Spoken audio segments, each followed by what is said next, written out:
This is part 2 of the series.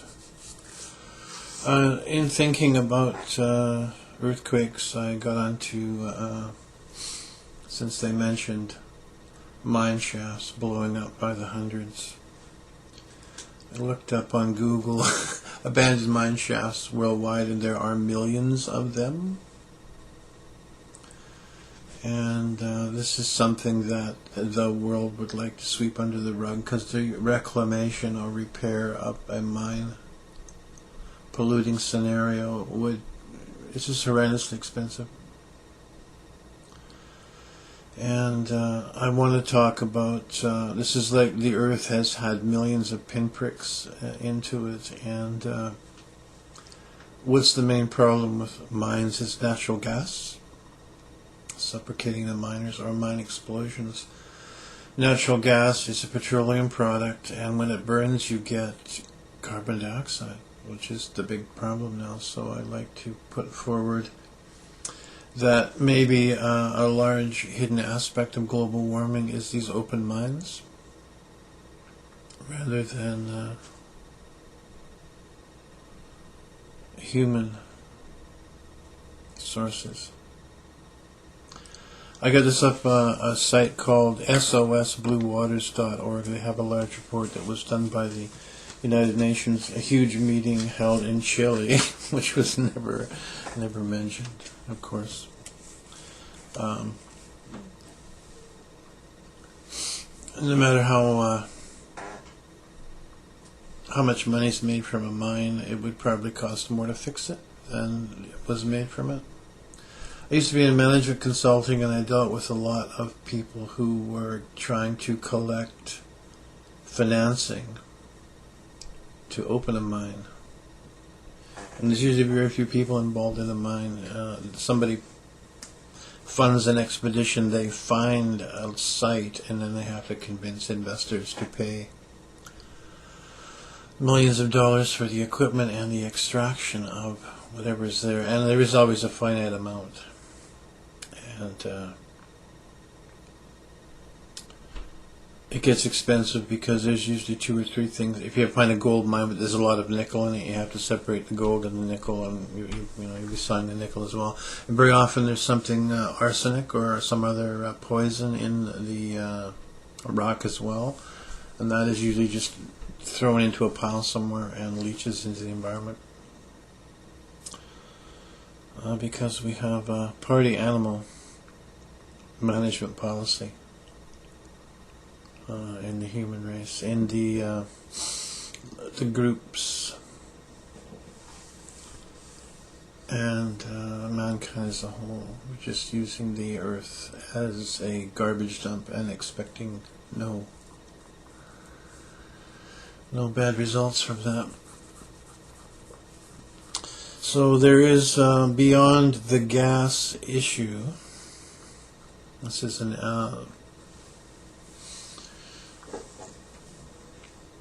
something that business people don't want known, and politicians who don't actually have any power don't want to get involved with. Nobody wants to pay millions of dollars to clean up a mine, and they'll lose all their money doing so. But so it's been swept under the rug. The second aspect, I didn't get too deeply into this, but mines, open mines, pollute the area around them with gases and metals. They pollute the water, the groundwaters. They pollute the air, and any one thing is a mega $1-million issue, and these things are all around the earth. And I've seen some United Nations bashing going on, and that they're a shell organization. Maybe they are, maybe they aren't, but they do the research.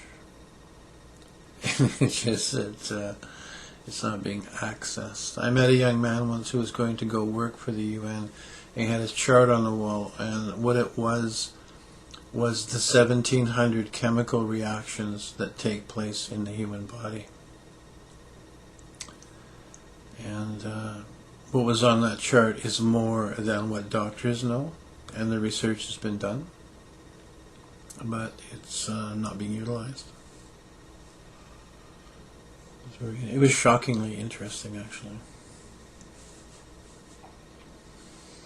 So the game of this universe, one of the rules is if something's put into the game, it can never be removed from the game.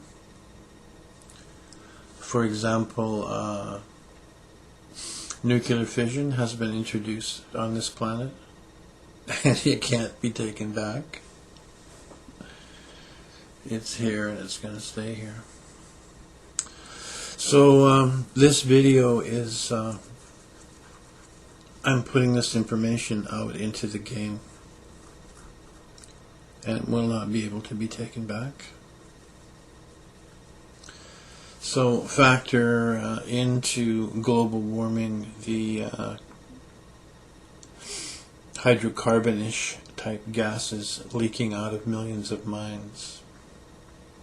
And as far as I got in this presentation was they were going to look at the effects of this on human groups, on society, and say, are there obvious effects, birth defects, more insanity, more mental illness, where this stuff is occurring? Let's say probably. And this would give some places a why, for why are things so unoptimum in a certain vicinity. It might be because there was a huge mine there. They've been mining in North America for 500 years, and in Africa since the Anunnaki came, and none of that's ever been cleaned up. The first inkling I had of that was in anthropological text. Somebody mentioned that, isn't it interesting that everywhere where primitive man was digging, there was gold there. This is a fun fact that I kept. And all over South Africa there are hand-dug gold mines, which are they're not empty, but they were being dug by hand by small workers, kind of a lot like Sitchin was talking about. So if you want to know any more about this, the website I found was sosbluewaters.org. One word, SOS Blue Waters.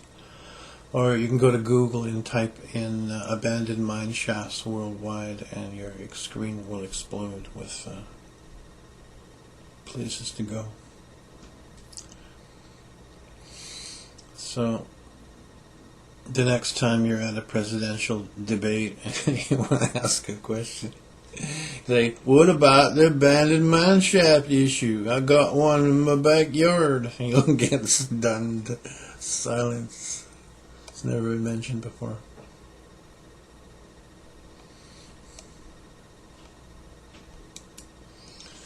My take on the cultural change that is talked about at the end of the Bible or 2012 or any number of sources, something's going to happen.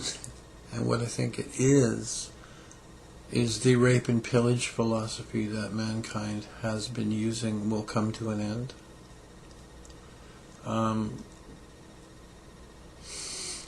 There used to be a scalar net around this planet that was kind of a crazy making and a trap that's been taken down. And these new children that people have noticed are different, and they're calling them crystal children and indigo children, are undamaged spirits coming here. And they're the ones who are going to make the change. They're not like the party animals, irresponsible. And they're not going to allow the kind of crap that's going on to continue. Plus, everyone who's doing that will be dead in 30 years, so it'll be their world.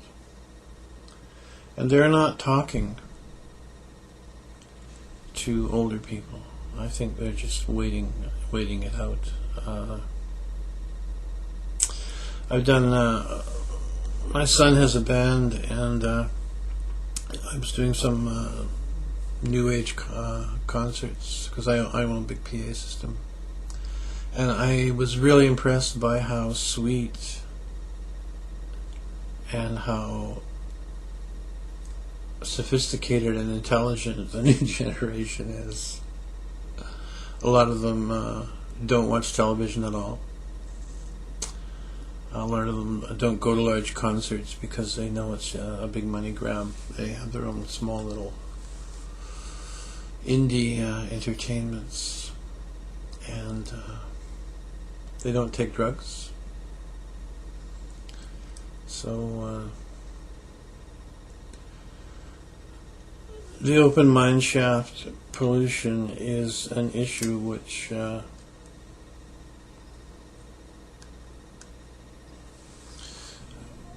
could only be addressed in a world that was united in purpose, where the cost of it is not the issue, it's the rightness of getting it done. And that will be what the administrative function, whatever it's going to be called, will be taking on. That's what real responsible government would be like.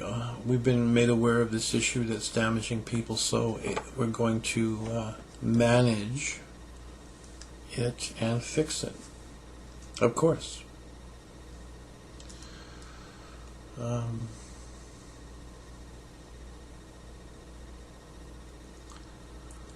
So I'm putting this into the game on a worldwide basis, so it can never be taken back.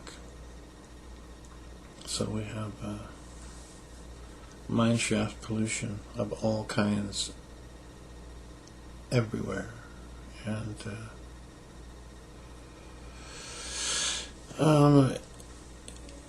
if you don't think you can do anything about anything, this is just another issue. You could make up flyers, find one in your area, and go to the city council and say what they're going to do about the old abandoned copper mine. Your life will get better if you do something like that. Whether they do anything or not is another issue, but the more awareness is put onto positivity and progress and exposure of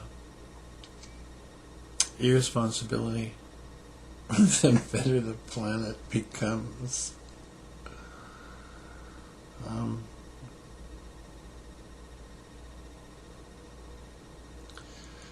The head and burying your head in the sand has never been a respected position to take, and that is the take of the management of planet Earth and countries and any small municipal division, because it seems like nothing can be done because people are all crazy and divided, and they are. People are aberrated. It's our fault. I tried to interview a guy who knows quite a lot, and I mentioned to him my least favorite saying, which is, we are the wolves and they are the sheep. And he said, there's nothing that says you can't be a wolf or it's wrong to be a wolf. And he stunned me. Yeah, that's part of the game. If you want to be a wolf, you can be a wolf. But being wolf bait is a decision you have to make for yourself on the other side of that.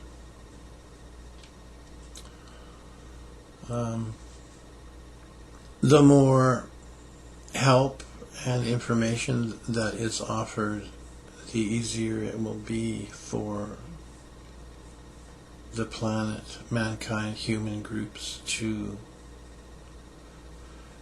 be able to perceive what's wrong and fix it, which is why I do this. I'm making information available on a broadcast basis that is available in any bookstore, but people don't know about those books. They don't know about the possibilities.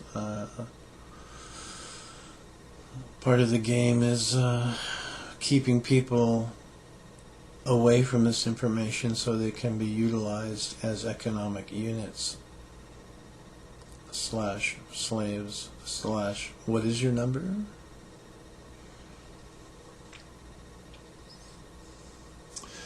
Which is the way it is. Jordan Maxwell said he's not too upset about the way things are in America because the average American citizen lives better than the kings of old. So we have better beds, light, electricity, computers, go to the grocery store, pick up some chocolate milk, order a pizza. It's in a way utopia. And the price for that is income tax, a few traffic tickets, and rent, credit card bills, internet payments. Not bad overall for people in the civilized world number one, the third world countries. Those people are suffering from really bad management and corruption and suppression by psychotics in their countries. So now we can reach them over mediums like this. When the Middle East war broke out, I wondered if it was real, so I got some pen pals in Iran, and people were really nice. They all spoke English. They all wanted to go to university and get jobs. They what they said was, please don't come over here and kill us, because the politics between the oil and the CIA and America and the Jewish nation and all that stuff is like a buzzing hornet's nest, but the average person in the street just wants to get on with their day.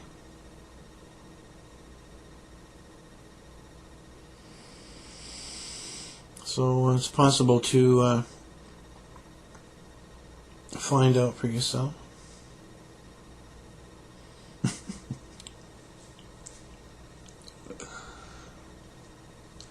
And with Google, you can find anything that you're curious about in less than 1 second. And I'd like to thank all the people who spend hours making up these websites so that we can just go, I wonder what's with the mines in South America, and you press a button and boom, here's the UN report on it. With this tool, we could do the work needed to put together a better management. I was able to do probably what would have taken 10, 20 years worth of research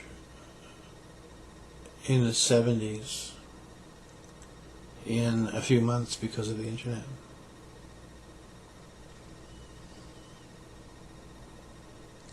So please use this power to expand your influence into whatever brings you joy.